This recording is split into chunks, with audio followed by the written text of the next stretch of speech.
Right. ಕರ್ತನಾದ ಯೇಸು ಕ್ರಿಸ್ತರ ನಾಮದಲ್ಲಿ ನಿಮ್ಮೆಲ್ಲ ನನ್ನ ಹೃದಯಪೂರ್ವಕವಾದ ವಂದನೆ ಸಲ್ಲಿಸುತ್ತಾ ಇದ್ದೇನೆ. ಈ ಒಂದು ಮಧ್ಯಾಹ್ನ ಸಮಯದಲ್ಲಿ ಕರ್ತನ ವಾಕ್ಯದಲ್ಲಿ ನಾವು ನೋಡುವಾಗ ಯೆಶಾಯನ ಬರೆದ ಪ್ರವಾದಿ ಗ್ರಂಥ 43ನೇ ವರ್ಷದಲ್ಲಿ ದೇವರ ವಾಕ್ಯ ಈ ತರ ತಿಳಿಸುತ್ತದೆ ಪ್ರಿಯರೇ. ಸೊ ನದಿಗಳಲ್ಲಿ ನಾವು ದಾಟಿ ಹೋಗುವಾಗ, ನೀರಿನಲ್ಲಿ ನಾನು ದಾಟಿ ಹೋಗುವಾಗ ಯಾವ ಕೇಡು ನನಗೆ ಉಂಟಾಗುವುದಿಲ್ಲ, ಯಾಕಂದರೆ ನೀನು ನನ್ನ ಜೊತೆ ಇದೆ ಎಂಬುದಾಗಿ ದೇವರ ವಾಕ್ಯದಲ್ಲಿ ನಾವು ನೋಡುತ್ತೇವೆ. ಪ್ರಿಯ ದೇವರ ಮಕ್ಕಳೇ, ಆತನು ಉನ್ನತನು. ನಾವು ಬೆಂಕಿಯಲ್ಲಿ ನಡೆದರೂ ಕೂಡ, ನದಿಗಳಲ್ಲಿ ದಾಟಿ ಹೋದರೂ ಕೂಡ ದೇವರು ನಮ್ಮನ್ನು ಕೈ ಬಿಡದೆ ಹತ್ತಿರವಿದ್ದು ನಡೆಸುವಂತ ಉನ್ನತವಾದ ದೇವರ ಆತನಾಗಿದ್ದಾನೆ. ಅದಕ್ಕಾಗಿ ಭಯಪಡಬೇಡ, ನಿನ್ನ ದೇವರು ನಿನ್ನೊಂದಿಗಿರುವ ಉನ್ನತವಾದ ದೇವರು. ಆ ಕರ್ತನ ನಿಮ್ಮನ್ನು ಆಶೀರ್ವದಿಸಲಿ.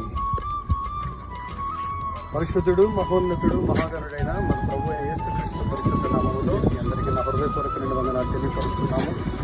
సమయంలో ఈ సాయంత్రకాలపు వేళ జల్లేరు దుర్మామిడి ప్రాంతంలో మరి దైవజనుల దూర ప్రాంతం నుంచి వచ్చి నరసింహనయ్య గారు దైవ వాక్యాన్ని నశించిపోతున్న ఆత్మల కొరకు, బంధకాలలో ఉన్న వారి కొరకు, ఈ ప్రాంతంలో చీకటి శక్తులు, చాతుబడి శక్తులు ఏలుబడి చేస్తున్న అనేక మంది జనులు ఈ సాయంకాలపు వేళ మరి దేవుని యొక్క బలమైన వాక్యము చేత ఆదరించబడడానికి, మరి బంధకాలన్నీ విడిపించబడడానికి, మరి దేవుని సువార్తను ప్రకటించడానికి దూర ప్రాంతం నుంచి వచ్చిన్నారు.